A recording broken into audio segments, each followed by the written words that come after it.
ഒരു അപകട മരണമായിരുന്നു. അപ്രതീക്ഷിതമായിട്ടുള്ള സംഭവമാണ്. ഇന്ന് രാവിലെ തന്നെ കേരളം ഇത് കേട്ട് ദുഃഖത്തിലാണ്.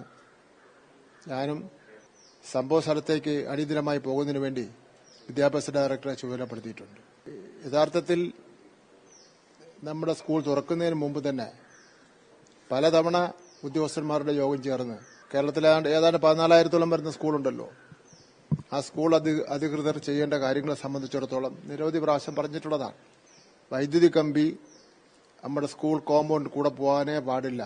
അങ്ങനെ പോകുന്നുണ്ടെങ്കിൽ അത് നീക്കം ചെയ്യണമെന്ന് അതിൽ തന്നെ നമ്മൾ കൃത്യമായി പറഞ്ഞിട്ടുള്ള കാര്യമാണ്. HM-ഉം അവിടുത്തെ മറ്റ് അധികാരികൾ എല്ലാ ദിവസവും കാണുന്നില്ലേ ഈ ഇലക്ട്രിക് ലൈനും അതുപോലുള്ള കാര്യങ്ങൾ. അവരെങ്ങനെ ഫിറ്റ്നസ് സർട്ടിഫിക്കറ്റ് കൊടുത്തത്, അതേ കൊടുത്തില്ലയോ? ഈ കാര്യങ്ങളെ സംബന്ധിച്ചിടത്തോളം വളരെ ഗൌരവത്തോടു കൂടി തന്നെ അന്വേഷിക്കും. ഇലക്ട്രിസിറ്റി ബോർഡും അന്വേഷണം പ്രഖ്യാപിച്ചിട്ടുണ്ട്.